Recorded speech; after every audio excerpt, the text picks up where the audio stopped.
Well, happy Tuesday. It is Tuesday, the 29th in the year 2025, and welcome to another edition of Tuesdays with Tom.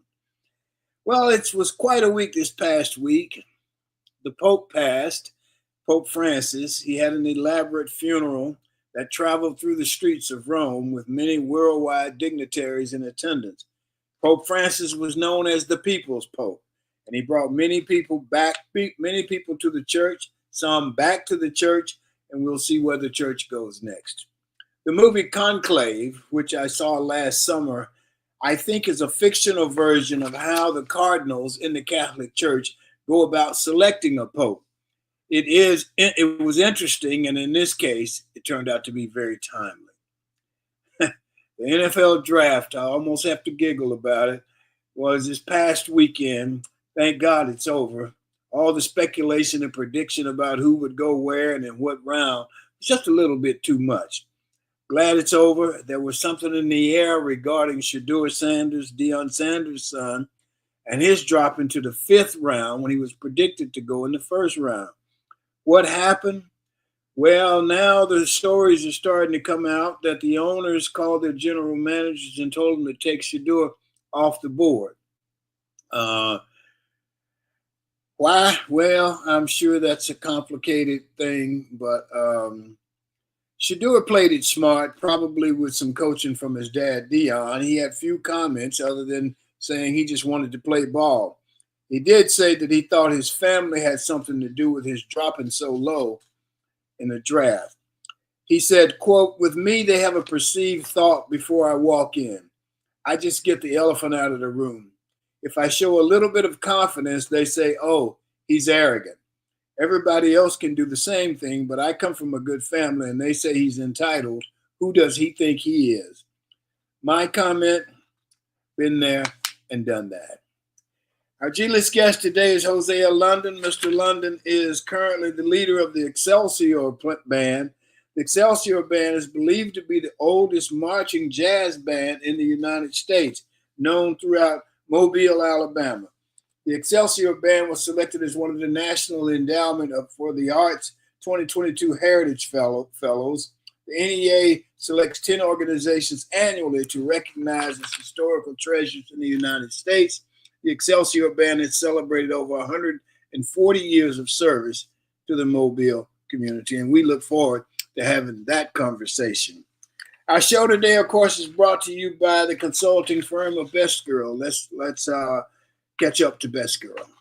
Best Girl is a consulting firm that provides customized leadership, access and inclusion, public relations, communications, and organizational consulting services. Clients include Fortune 500 companies, utilities, higher education institutions, small businesses, and associations. Best Girl's team of consultants, led by Joyce Gilly-Gossam, Emily Hedrick, and Sean Jones, partners with business and education clients to promote organizational effectiveness, communication, motivation, and leadership, with always an impact on the bottom line. Best Girl's customized consulting services include strategic planning, corporate communication, executive coaching, fundraising, and economic development. Best Girl continues to customize the solution that fits your needs. So let's go to the round table and have our discussion this morning. Michael Walker is not with us this morning. He had a previous commitment.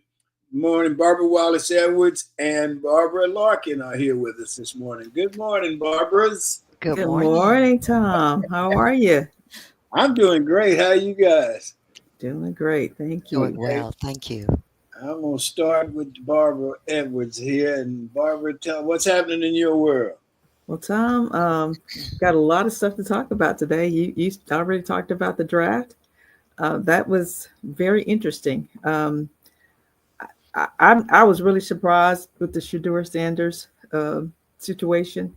I thought he would have gone at least second round, and to be dropped down to the 144th player that was selected in the draft, I thought that was really not good. And I don't know the reasoning behind it, but you know, the story that's been really hot these last couple of days is that about the prank that was played on Shedeur Sanders. the young man from Ole Miss. I don't know if you guys heard about that, but there's a 21-year-old from Ole Miss who happens to be the son of one of the coaches for the Atlanta Falcons, who got Shadeur's phone number, private phone number that he had just for the draft, from his dad's iPad or laptop or something, and called and did a prank call on Shadeur, pretended that he was the general manager from the New Orleans Saints, and called and told him that they were going to select him. And that was horrible. That was a horrible prank. It was. Yeah, that was not funny. Not at all. Especially the circumstances. And and to be 21 years old, you would think he'd be a little bit smarter than that. Not only did they called and pranked him, but they videotaped it and someone posted it on social media. Now, how stupid can that be? How smart is that? Not at all. Not at all smart. And there should definitely be some consequences for that type of action. I know that the NFL can't do anything to this young man, but maybe she should even be expelled from school. Again, that's just not smart. I know young people make mistakes, but he's 21 years old, you said, right? Yeah, 21. He can vote. He's that young. He can vote. Right. He can vote, and he can also buy alcohol, and they look at him as a responsible guy because of his relationship with his father. I mean, the school has to have something. The university should have something that was behavior unbecoming to a student at this university. Some kind of reprimand somewhere. Absolutely. And and the dad, people were saying he should be fired. He should be fined by the NFL. Maybe even the team should lose draft picks. I don't know if the team should be punished, but I certainly think the dad and the son should be punished, because the dad, again, he made it accessible for the young man to get this information. You sign some type of contract, I'm sure, when you go to work, that confidentiality contract, that you're not supposed to just release information to any and everyone. So to leave that laptop or iPad or something open and available for others to see that type of confidential information is certainly not a smart situation to be in. He had called him and to congratulate him or something, but to call and pretend that that's not cool. Well, and he was misrepresenting himself, right? And in the midst of transactions that were being made with players, and this is just it's irresponsible on the father, because it was a simple act of just closing the laptop, if that's what it was, or putting your cell phone in your pocket. I mean, this is just simple stuff, right? Right. Yeah.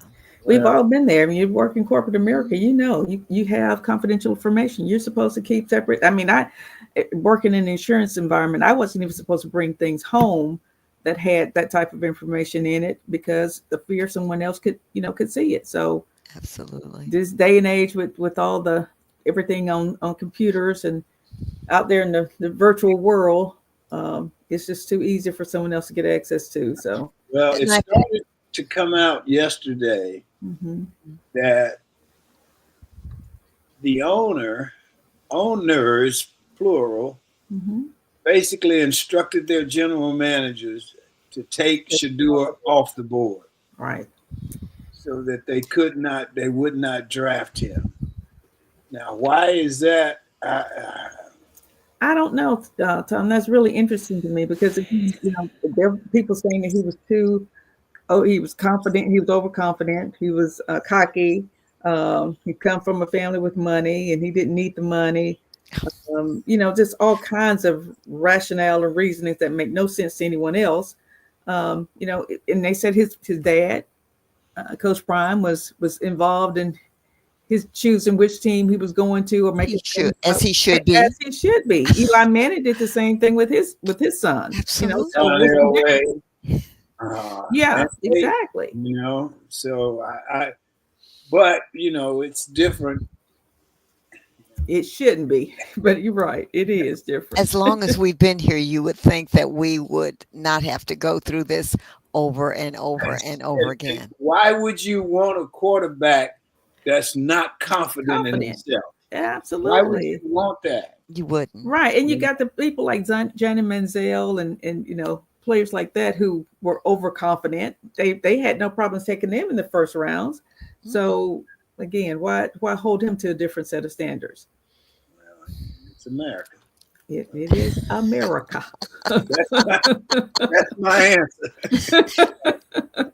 Good answer. Yeah, that is a Yeah, good answer. But indeed. yeah, Indeed. I do want to say congratulations to all the young men who were selected in the draft. I hope they will do well, and I certainly hope that Shador will do exceptionally well at Cleveland. I You understand that will. a lot of the fans are saying they're buying his jersey. They're not going to get it through the Cleveland Browns site. They're going to go directly to Shador's site, and so they're going to make sure that he benefits financially from him going to that team. But I thank the team for drafting him. I guess he could have sat out there even longer, going undrafted even. But I wouldn't be surprised if Shador didn't end up in that World League or in the Canadian League. You right, know, players have always had to do that when they didn't right, feel they were being treated fairly. Yeah. right, I think go to that World League and get more money because that's how a lot of that's how the quarterback for the 49ers, the quarterback at Buffalo, that's how they got in the NFL. They that's entered true. the World League first. Right, Right. that's And true. I would not be surprised. Yeah, I don't know. I feel like they who would want to go now? I mean, right. and then you know, Cleveland's got 4 or 5 quarterbacks, and none of them Ah, are yes. good. So, Yes, exactly. When I look at some of the quarterbacks who were selected, and Cleveland selected one before they could select it, Shador, I'm thinking that I don't. When you compare the stats, I don't see yeah, that they were that much better than him. They If any weren't. at all, better.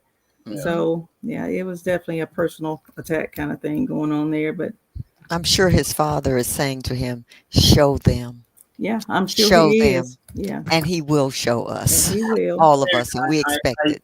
what I saw, um, his comments were they talked about God, they talked about moving forward in their lives. Hmm. Didn't Hmm. Only positives. say anything that could be quote used against him. Right. Right. It was all very positive. I was very Hmm. proud of him for that. Um, I wish that there was some type of financial recourse that they would have against is it Oldbridge, the coach and his son's family, maybe a civil suit against them or something for I don't know. I think There's they'll probably just move on they will, Yeah, and let I'm the chips sure. fall where they may. I'm sure they And will. unfortunately, this young man doesn't realize it, but his reputation will be based upon what he did. People will Right, always remember that. right. Yeah. There's a lot of things that he can do to like maybe even write a book or there may be even a movie in the works about this whole situation. So I think he will be just fine. I know Hmm. he will. oh, But Shadur, I mean, he probably made a couple $1 million in college. true, that's so Yeah. true. Quarterbacks in college quarterbacks average out at about $2 million now. That's right. So and one of the things that was said was they talked about his family and they talked about how much money he made. Mm-hmm. Well, what do you want? Somebody who's dumb? You Right. want somebody No. who maybe and I understand that the guy who went first, the guy from Tim Miami, Ward. Right. Mm-hmm. had to get Yes. his daddy out of jail Yes. so that he could attend the Yes. ceremony. Hmm. Mm-hmm. Hmm. Yes. But that's the picture people want for us. When Right. Yeah. you have a family that is standing together, successful, moving forward, they like to put the spotlight on someone who may not be doing that. Mm-hmm. Hmm. Right. Exactly. Right. Yeah. I agree. Yeah. You guys got anything else? Well, I Well, wanted to talk a little bit about Mark Zuckerman and his wife, Priscilla Chan. They had years ago established a nonprofit initiative in the Bay Area to support a school that they created for underserved communities. And they completely funded it, doing exceptionally well, and children were just really doing a great job. Well, and the parents also. They put in a component to have coaches to help parents to help their children and tutor their children through the difficulties or challenges of going through school and changing grades and also what's going on in their community that may not be positive. They wanted to give everybody a positive outlook. Well, at the end of 2025-26, they will be closing this school. And the reason why? DEI. So, how did this come about? Well, what happened is that when they started the school several years ago, it's been, I think, 9 years that they've been in business. They, once Trump came back to run for president, Zuckerman decided that they were going to change courses. They were not going to have the education component. They were going to go into the science, computerized component, and do something else. And Zuckerman provided a $25 million gift through his company for Trump, and 22 million of that 25 million is going towards Trump's library. Wow. Wow. You know what? I Mhm. bet you, and I bet you could walk up to the average person on the street and ask them, what is DEI? They And don't they They know. wouldn't don't have know. a They clue. don't have a They don't clue. have a Yeah, clue. They no, they wouldn't have don't. a clue. They don't have a You're clue. right. It's amazing how they've taken something that was positive, Hmm. that was a winner for corporations and universities, and turned it into something negative. And Hmm. you have a lot of cowards that are running for cover. Right. And yes, and universities are too, including UAB. Yeah. The Mm. article that Tom shared with me was clearly about what was happening with UAB. UAB has this, and we participated in this scholarship program where Black students who are have a 3.0 and maintain a 3.0 through medical school will receive a scholarship from this wonderful fund, and they are now charged. They say they're going to start giving the money back to the people who funded this Oh, yeah. scholarship. Wow. So stay tuned for more. I believe it's the Hamilton scholarship. Scholarship. Yeah. Hmm. Yeah, Yeah. and they have done so much good, and we've seen so many people graduate in such a positive way. And so now they're taking that down. That's not going to happen anymore at UAB. Yeah. I mean, all schools are affected by it, and it's just sad. And But I Harvard is do standing Harvard. its ground, Harvard is standing standing ground. its ground. I think there's over 100 university presidents who have signed this document, who's saying that they're going to stand their ground. They're not going to, um, take away their DEI programs, and rightly so. And of Rightly course, not so. many of those are in the southeast. So it's Hmm. interesting that other people can see the value, um, Right. but those of us in mainly red states cannot see the value of that. But And I think that it gives us a charge as African Americans that, for instance, the Hamilton family, Dr. Hamilton, who is really honored with this scholarship, his history in the civil rights movement in Birmingham is just impeccable. But all of his children graduated from Howard University, and they went right, on to get other degrees. And the article is wonderful. It's written by my favorite writer. Here in Birmingham, he does such a great job. That's John Archibald, yes, and he always ends his his. I'm just going to very briefly read this. He said, "What we know is that physicians that look like the communities are able to help those communities better. That's a fact. And it's more likely that those that look like the community will go there and serve the community." So that was a quote from one of the daughters of Dr. Hamilton. And then John Archibald said, UAB has been a driving force in trying to change that, to redeem the state and improve the health of Alabamians. But it seemingly weighed the potential loss of a fortune in NIH and other grants and did what Alabama's most powerful institutions have done for generations in the face of genuine, morally reprehensible discrimination. Not a damn thing. hmm. Yeah, Duck your heads and run, man. I'm telling, yeah. yeah, And John yes, Archibald, that article, I said, what else can you say? right, Yeah. yeah. It's That just, says it all. says it all. Yes. Says it all. Hmm. Yeah. Well, I understand that I'm laughing because it's a joke, but that Tommy Tuberville is going to run for governor of the state of Alabama. Lord help us. Yeah, while he still lives in Florida. Yeah, While he still lives in Florida. Yeah, Hmm.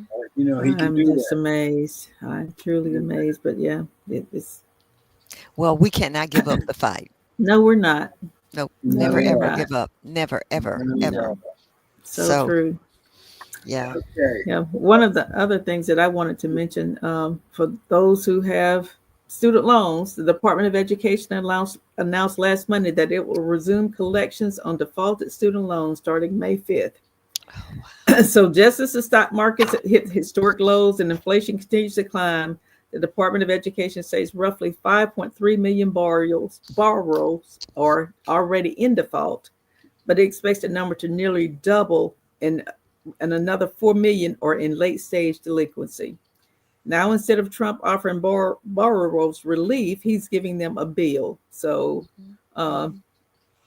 it's that's the times we're living in. Again,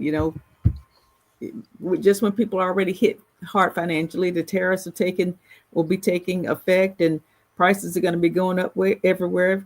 Stock market's down, and people don't have any extra money to throw around, but they're going to be coming after you if you have a student loan that's in Mhm. default. So be ready. Be ready. That's all. And I mean, what can you say about a man who goes to the Pope's funeral and wears a blue suit and falls asleep during Falls the? asleep. Yes. What can you say? So embarrassing. I mean, and when he was awake, he was sitting there looking at his cell phone. That Because the funeral wasn't really about him. But no. somebody said maybe it should have been. No. I I'm just repeating what I heard, okay? Good, understand. But good, I good agree with thought. you. Oh man, yeah. But He's but we knew when he was elected that this was going to be his style because Yeah. that's just who he is. He cannot Mhm. be anything else that he is.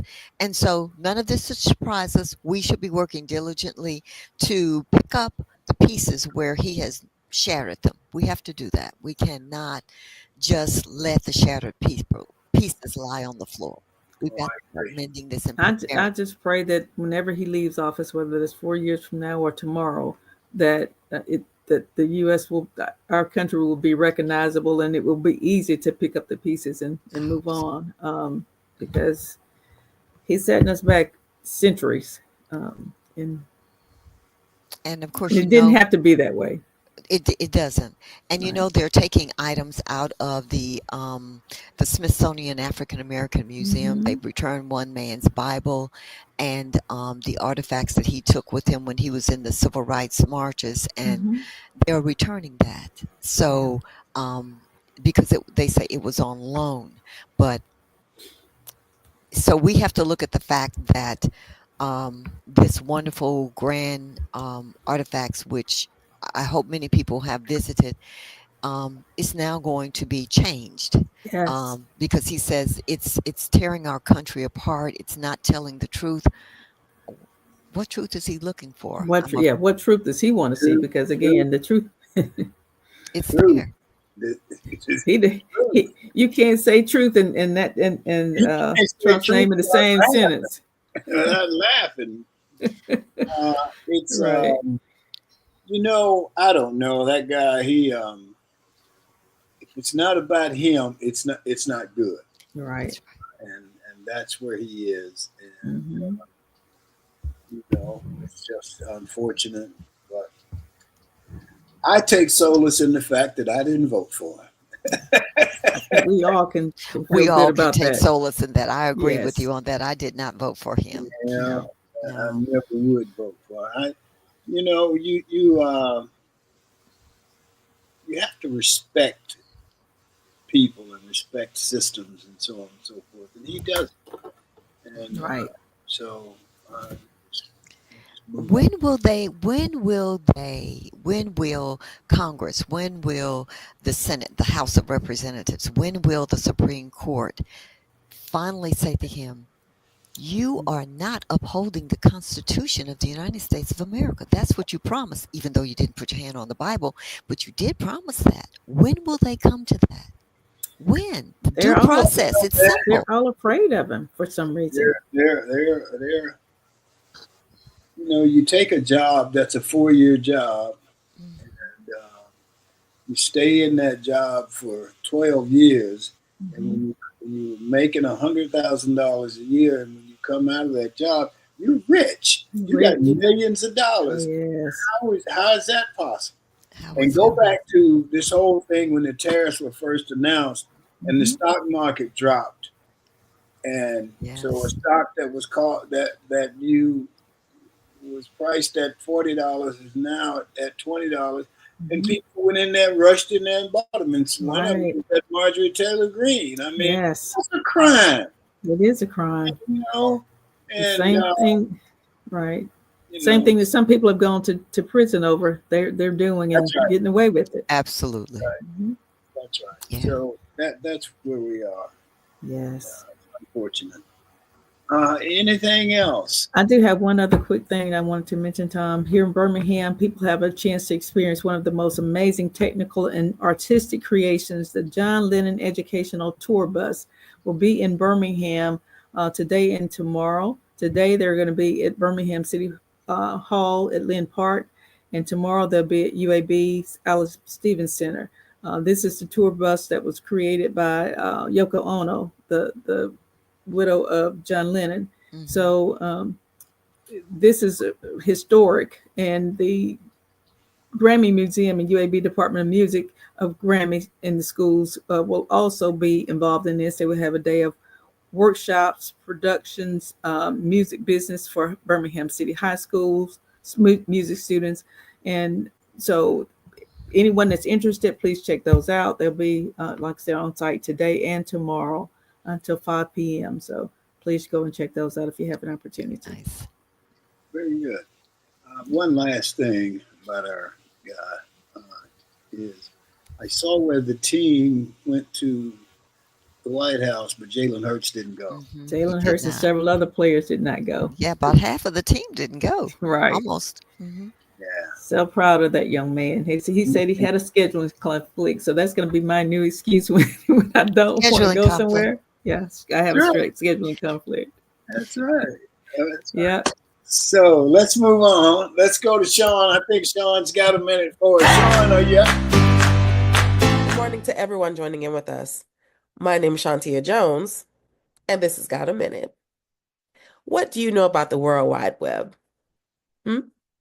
Well, did you know that in 1993, the World Wide Web became the first royalty-free, easy-to-use means of browsing the emerging information network that developed into the internet as we know it to be today? Within the matter of years, the web had revolutionized information sharing, and in doing so, had dramatically altered the way human beings communicate. The creation and globalization of the web is widely considered as the most transformational events in human history. 4.39 billion people, including you, including me, are now estimated to use the internet, accounting for over half the global population. The average American now spends at least 24 hours a week online. The internet's rise has been the greatest expansion in information access in human history and has led to the exponential growth in the total amount of data in the world, and has facilitated a spread of knowledge, ideas, and social movements that was unthinkable as recently as the 1990s. Surf safely. Thank you all for joining in. My name is Shantia Jones, and this has got a minute. Good job.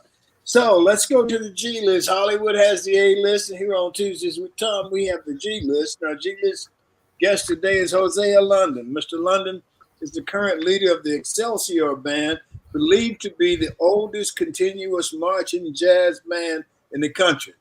It has been in operation for over 140 years. Highly acclaimed, the Excelsior Band is a 10-piece marching brass band that consists of trumpets, saxophone, trombones, tuba, bass drums, and snare drums. The band also performs as a quintet as requested for smaller events. The band has received numerous awards: National Endowment for the Arts Heritage Fellow, the Alabama State Council on the Arts, Folk Heritage, and the Naples Award Best Jazz Band. So let's welcome Mr. London. Good morning, sir. Good morning. How are you doing? We're doing fine. How about you? Great. I'm great. Okay, good deal. I'm going to let one of the barbers, you guys decide which one, who wants to start off, and then have a question for Mr. London. Well, let's start with Barbara Larkins. All right. Good morning. So glad to morning. see you. Yes. You. And reading your biography was wonderful. Absolutely wonderful. And I do have several questions, but let me just say I listened to your group play at the Gulf Coast Ethnic and Heritage Festival, a jazz festival. And let me tell you, I was swinging back and forth. It was delightful. Great. It was delightful. So I know that when you all strike up the band to start off the Mardi Gras, everybody is watching you, and that's fabulous. My question for you this morning is, you've had an extensive experience in music, no doubt about that. Yes. So is the trumpet your primary instrument, or do you play more than one? And which one is your primary instrument? Well, trumpet is my primary instrument, but I'm also a music major, so I have to Right. play like all of the brass instruments as well as the woodwind instruments because I was a teacher.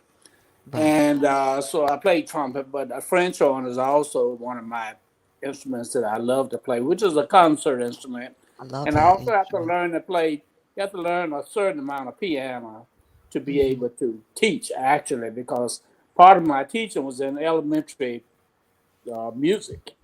And when you're in elementary music, you got to be able to entertain elementary students.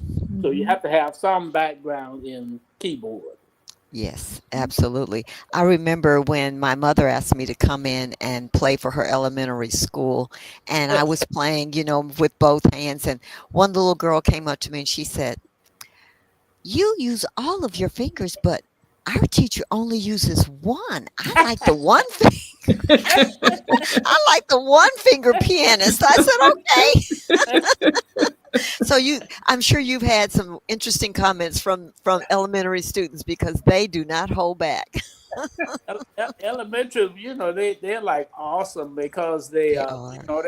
they just getting out of being babies, Right. so they don't really realize the things that they are unable to do. They have not got into that thing where they are bashful about doing things. So you Right. can you can get them to do almost anything because Mhm. they have not gotten to that point that they realize that they shouldn't do it.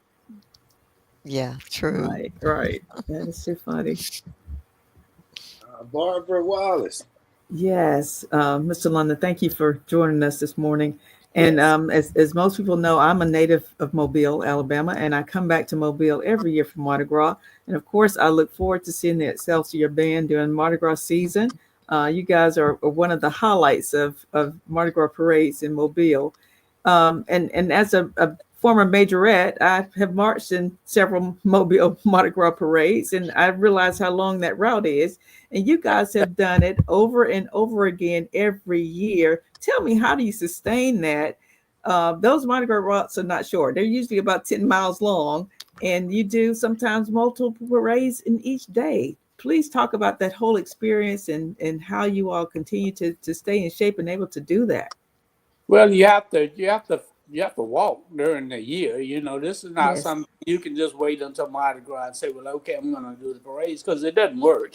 Right. Uh, so you have to play your instrument on a regular basis because walking is one issue, but walking and playing an instrument is a whole nother. That's a It whole nother Yes. is. game. So Yes. you have to.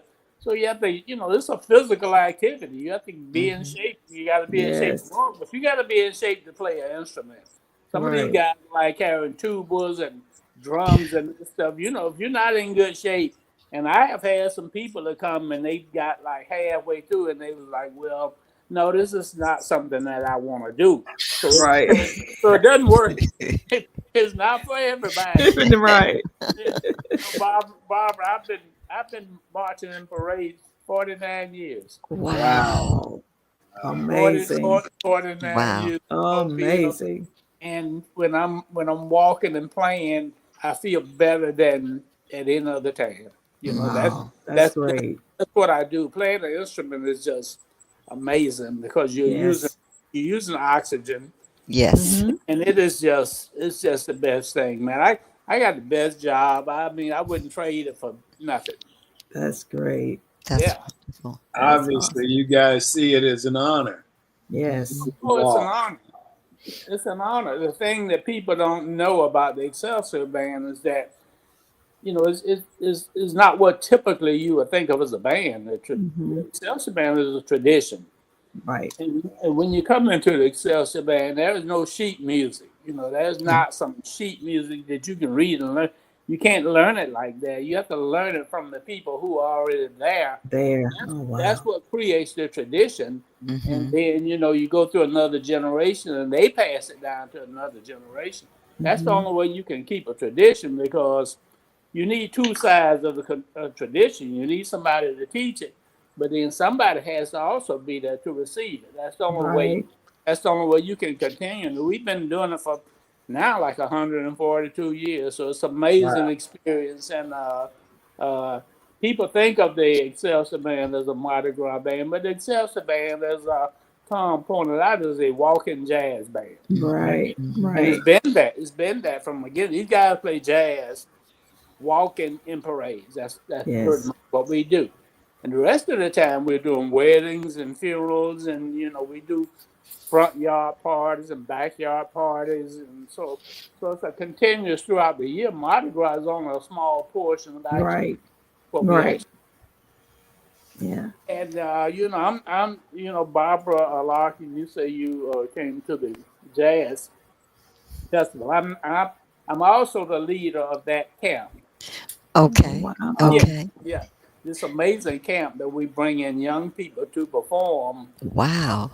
and I work a lot. And I work a lot with young people because I know in order to keep the tradition, young people have to learn jazz. Yes. Hmm. Mobile is typically not a jazz Mm-mm. city. Mm-mm. Right. It's not like being in New Orleans or somewhere where students just go outdoors and hear Jazz. jazz. Right. So in Mobile, you have to intentionally teach it to them. Mm-hmm. And these are students, and I have a program now that's a year-round jazz program that we meet twice a month at Spring Hill College. Spring Hill is probably one of the oldest Jesuit colleges in the country, really. Right. So they've given us space. So we have students there from 6th through 12th grade where we actually teach them traditional jazz because a lot of the schools, which you probably know, don't have jazz programs. A lot of the schools don't have music programs. True. Mm-hmm. So Mm-hmm. that's what we spend a lot of time doing. And I'm a musician. And I've been a musician like all my life because I believe in it. I know the changes that it makes in people. Mm-hmm. It supersedes everything. We don't care your race. Your politics. We don't care anything about that. Musicians want to play. That's what Right. they do. So all the other stuff, then we can put that to the side. Mm-hmm. Mm-hmm. And Tom, Uh, are you originally from Florida? I'm from Birmingham. Oh, right. Yeah, I'm from Man, Birmingham. Tom, Yeah. I'm from Winter Haven. Winter Okay. Haven. Oh, are Yeah, you? Okay. I'm Okay. original. That's my home. I'm a Florida boy. Oh wow. Oh, okay. I'm I'm from Central Florida, Winter Haven, Florida. That's where I finished school. All my life was in Central Florida, which is still a place that I really, really love because Mm. growing up in Central Florida, we always thought that we didn't need to go nowhere else because we thought everything that we needed was in that Tampa, Orlando area. Right. Uh-huh. This was long before Disney, but they had places like Silver Springs and Mm-hmm. Cypress Gardens and these other entities that were always entertainment areas. in that Central Florida Right. area. So I'm like, yeah, I'm a Florida boy. I Okay. still Mobile is not that far from Pensacola. Not at Right. all. Not at all. Not at all. I wanted to ask you about your experiences in Memphis. You were there for a while, and what was it like, and how did the music influence you while you were in Memphis? Well, Memphis was more of a music city because at that Hmm. time Stax was still, Right. functioning. Stax Mm-hmm. Recorder was still functioning Hmm. in Memphis, and Memphis had many, many, many great musicians. And I tell people, Memphis for blacks actually superseded Atlanta. At one time, Mm-hmm. people were Absolutely. yeah, people were going to Memphis. They would, especially if they was had that pipeline from Chicago, St. Louis.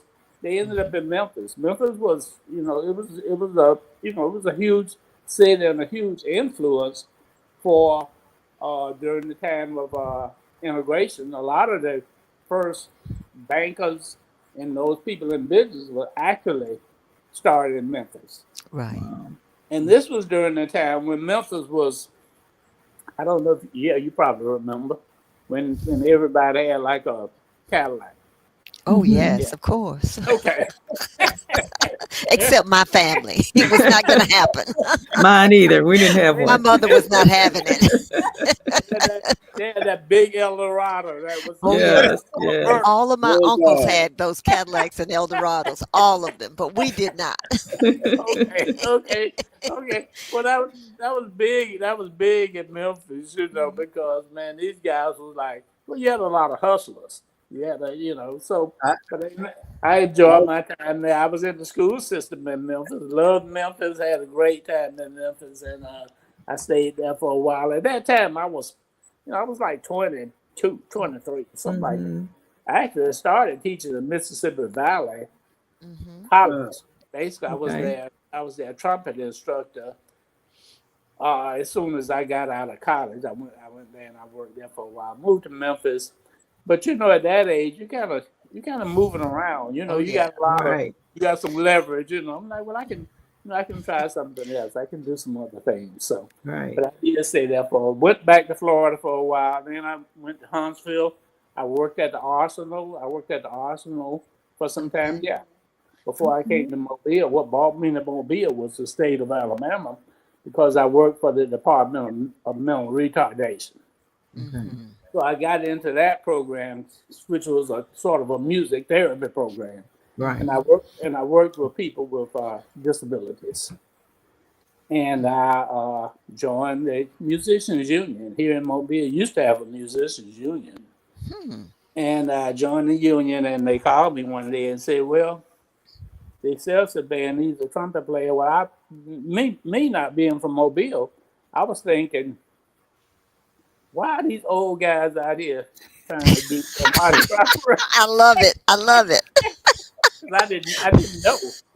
Right. I was Till like, you walk why, that first 10 miles. I'm like, why these guys out here trying to do a Mardi Gras parade? Because I did not know the history. I didn't know the tradition. Right. But the interesting thing, to this day, is when somebody come into the band, people don't teach you. You know what I Hmm. mean? They told me to put on a black suit, black cap, black tie, everything. Mm-hmm. I went down to the Civic Center where the parade starts, Oh, that's and right. when I got in the band, nobody told me nothing. They just took off, and I was like, okay, well, and to this day, that's how people come into the band. You got to Oh learn. my, that's cruel. Well, You learn on it's on the job On the training. job training. On the job And training. your feet. Yeah. so it quickly separates the people who want to do it and people who don't want to do it. But Right. nobody's there to teach. To this day, we do that. do People they Wow. come do in. they ever anybody ever quit halfway through it? Do they- Yes, Yes. yeah. But Tom, And those you are plan on that. the people that quit are the people we want to quit. Quit. Yeah. You're not ready for. Yeah. Like, no, you're not ready for this because Well, Right. I would think the music would in some way sustain you through all of that walking, but if Yeah, you don't want to be in there, you're not going to make Listen, it. one of my brothers who was in the high school band. I'm a majorette. My brother's in the band who marching behind us. Right. Yeah. It started raining one night during Mardi Gras. My brother, who's a year younger, was playing. He was a trumpet player in the band, and we get back to the end of the parade route where everything disbands. We get ready to get on the bus, and I'm looking for my brother, who I'm supposed to be responsible for making sure he gets on the bus, and I don't, can't find him anywhere. And I was like, I asked his friend, I said, where's Mike? He said, oh, he saw your mom halfway through the parade. He said he wasn't doing this no more. He quit. Well, there you go. He quit In the middle of the parade. That's So yeah. Hey, some people just don't have it in them. They're not going to do that. No, they don't want to do that. You have to want. You have to want to do this, Barbara. Yes. I have had people who were in the band. Right. When the Fat Tuesday came, which was the main Mardi Gras day. Yes. They would tell me, oh, my family's gonna be cooking barbecue or something. I won't be able to make it. I'm like, well, that's your last time. That's it. This is not for you. This ain't Right. for you because everybody wants to be on the sideline eating hot dogs. Right. Except that this is not for you. Because during those 2 weeks of Mardi Gras, we are actually at work. Yeah, absolutely. You expected to show up in uniform and perform. And perform. That's right. Right. So it doesn't take me long to to filter people out. I have no problem getting people in the band because right. Everybody wants to be in the band. It's just up to me to determine character more than anything else. Yes. Sometimes I have people that can play, but they don't have the character that I'm looking for. Right. In the Excelsior Band, because a lot of our jobs, we actually will be coming into your home. We will come to your house. Right. And actually play in your house, and then we got access to your house. So you have to be very careful about what type of people you're bringing in that's going to be coming into your house, because we will tell people, oh yeah, you can just put your cases in my bedroom. So so we pretty much got the run of the house. So that is what I determine. I have people that can play, but I know they're not going to be people that's going to work well with the Excelsior Band. Right.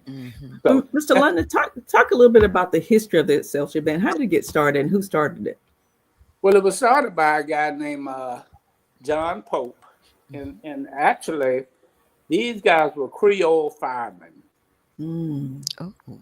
At one time, there was a Creole fire station, and from what I understand, they were the people who put out fires in black neighborhoods in Mobile. The Creole fire station is still in Mobile. It's on Gibbon Street in Mobile. Right. Now it's owned by a private person who actually bought the house. Okay. The fire station is still there. So when they were not fighting fires, they would go upstairs and they would take out their instruments, because most of them played instruments, and they would play. So at one point, one of the popes had like a son that was born. And when the son was born, they wanted to celebrate his birth, and they actually started the band. That was in 1883. Wow. And from that point on, it is just passed down from generation to generation to generation. So that's pretty much the start of the band. We've had all kind of musicians, famous musicians, everybody in Mobile who has been a member of Excelsior Band. That's great. Oh, yeah. So that's kind of our history. It's a great history. If you're familiar with the Quilters, are you familiar with the Quilters? Yes. Okay. Yes. Okay, but it's that same kind of thing, because I've gone to G's band and I've talked to these ladies. Well, quilting is something that, this is like tedious work. This is not. It is. Yes. Yes. So, but because they're getting older, the problem is finding young people who can sit down long enough, to do this work. And they make beautiful quilts. Yes. But it's not easy. It's not simple. Right. And you got to be there to see them do it. They can't write down something for you. You got to actually, Right. you got to, yeah. So the Excelsior Band is like that. You got to actually be in it. You got to see it to actually be able to do it. So that is pretty much the history. And now So what we hoping now is that we'll be able to continue it, through the generations, through some other young people. Tom? yeah, so Pat Eddington, who introduced me to you, Mm-hmm. she's in our chat room today, and she says Oh. that you are a Mobile treasure, and she speaks highly of you, and that's how I got to be in touch with you. So, and I think she's probably a Mobile treasure as well. So, Tom, if you have not met her, you need to make a special trip okay, to meet. You need to know her. okay, So she's an amazing lady who is well read. She's social. She knows everybody. Yeah, she's somebody you should make an effort to meet. okay. I will. Okay. Okay, good deal. Barbara Larkin, you got anything else? Yes, I wanted to ask Mr. London, with his illustrious career in music and bringing so much joy to so many people, Mhm. were there any um, influencers that influenced you into the world of jazz? Were there famous people or regular everyday people that encouraged you or influenced you in some positive way through your walk in the jazz world?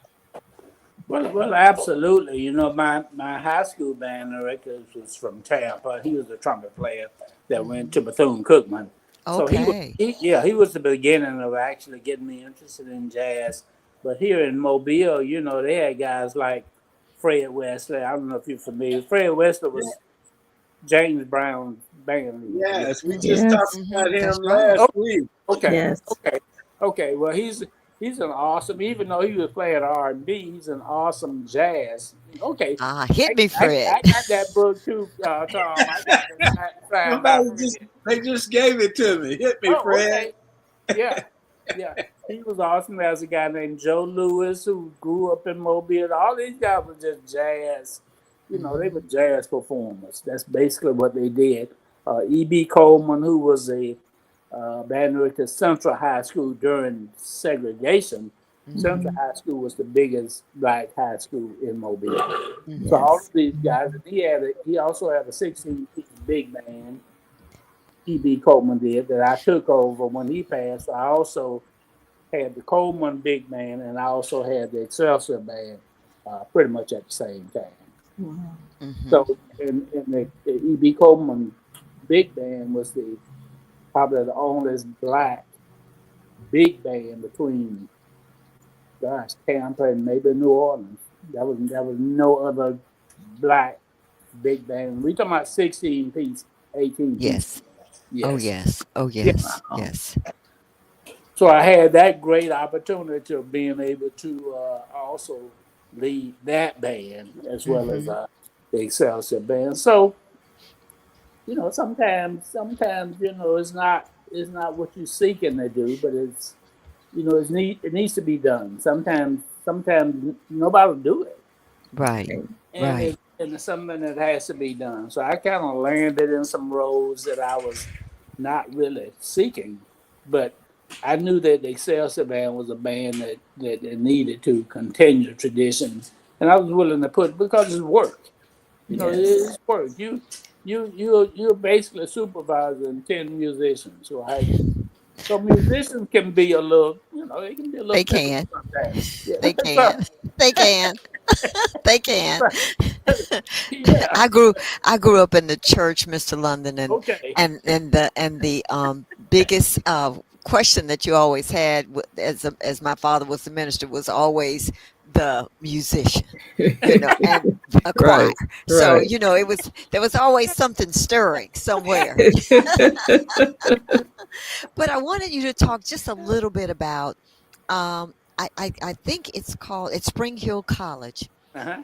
I grew up across the street on Okay. O'Shell Road from Spring Hill Yeah. College Yeah. years and years and years ago at on O'Shell Road at the Baptist Church, Shiloh Baptist Church that was there. My father pastored there many years ago. So Okay. that area is very, very familiar to me. But tell me a little bit about what you do at Spring Hill College for 6th to 12th graders as it relates to music. Is it a camp? Is it something that happens every summer? Tell us a little bit about that. Okay. It's called a jazz studio, and Okay. but it's not a camp. It's a year-round jazz program. So we Mhm. meet every month, because we have gone to places like, well, we've gone to New Orleans, places like that where people actually have jazz in their schools. Mm-hmm. So Mhm. it's a part of their curriculum. But Mobile does not really have, curriculum in Mm-hmm. jazz. So Right. that's pretty much what we do. When we started out, we didn't have a location. We had no money. But we had the idea that if we could start young people playing jazz, because it's all about exposure. These kids are very, very intelligent and very smart, except that they're not exposed to jazz. So that's what we do. We do it twice a month at Spring Hill College. It's in their fine arts building at Spring Hill. So they give us this location, for no cost. So Mm-hmm. that's what we do. And we teach traditional jazz. We start people in the sixth grade. Because we think that's a great age to really start Mm-hmm. learning jazz. You have to have some instrumental background. You got to have a Mm-hmm. little something going on before you get in there. But that's what we do. And yeah, Shiloh is right across from UMS, which is the U.S. military school. Right. Right. Yeah, yeah, yeah. Mm-hmm. But that's what we do. And we're constantly looking for students. We're constantly looking for young people who are willing to come in and playing music. It's a commitment. It You can't. is. Yeah, you can't do this off and on. Mm-mm. Either you want to do it or you don't want to do it. But it requires a lot of practice A lot of practice. and a lot of discipline, and that is what we instill in our students. Is that this is not just going to be applicable for music. This is what's going to happen in your life. So you got to have a lot of discipline. You got to You have some do. order, and all of our students end up going to college. That's They great. get they get band scholarships because that's what we want. Mm-hmm. Mhm. Uh, a lot of them don't major in music, but we're okay with that. Right. We're Mm-hmm. not looking.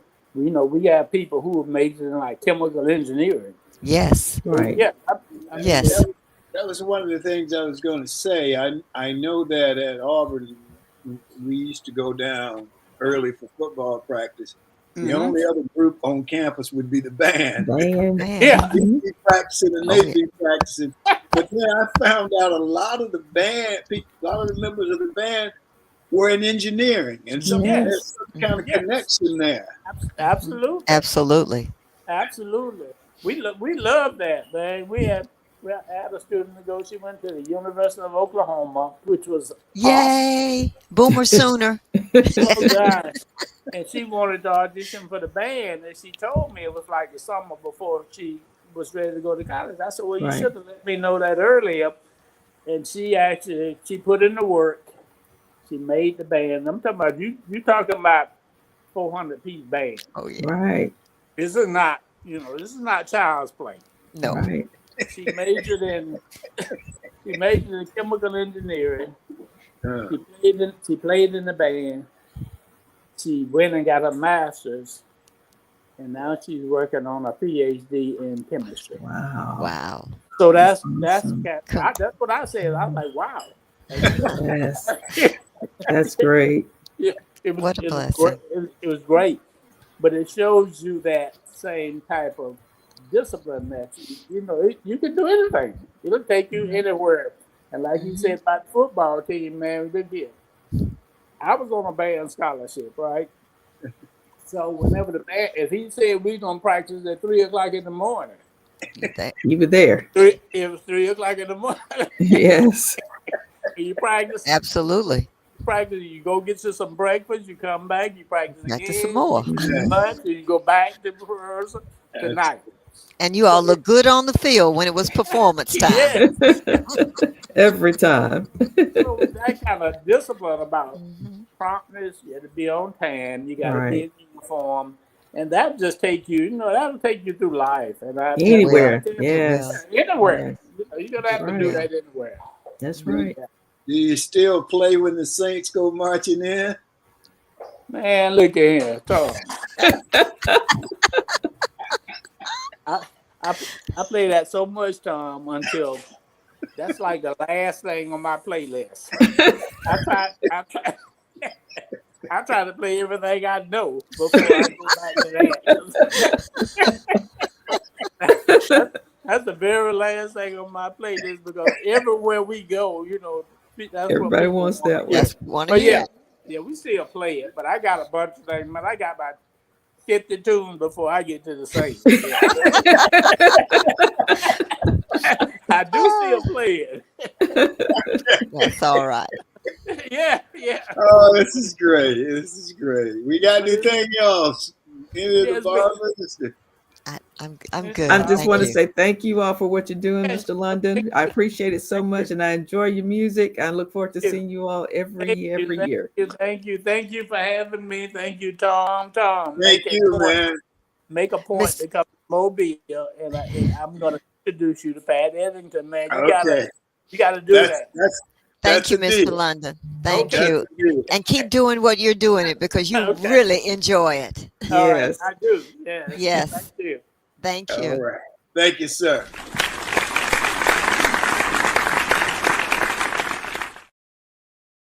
Okay, my closing comment for today, or as I see it, is I want to close out the month of April with some shout outs to three groups of people: people who are famous, people who are friends, and people who are family. The famous people are, first of all, a prayerful goodbye to Pope Francis, who touched many lives during his tenure as Pope of the Catholic Church. His funeral drew hundreds of thousands, and hopefully he has passed a better world to all of us. Other famous people, too many of the birthdays in April. Marvin Gaye's birthday's in April. Francis Ford Coppola probably made the greatest movie ever, The Godfather. And my family birthdays, my wife, son, dad, and mother-in-law had birthdays in April. I also want to compliment Gene Sullivan and family for their broad attention to CTE in the annual Walk to End CTE, and I hope that went very well. And that's our show for today. We want to thank the audience. We appreciate you. Thank our sponsor, Best Girl. Thanks again to the TWT team, Barbara, Sean, Emily, Michael, Joyce, and Barbara. And thanks to Mr. London for his wonderful. It was just a very pleasant interview session. And that's it for this April the 29th in the year 2025. Remember, a day without a smile is a day wasted. Enjoy yourself. Make every day count. Stay safe. Blessings and peace.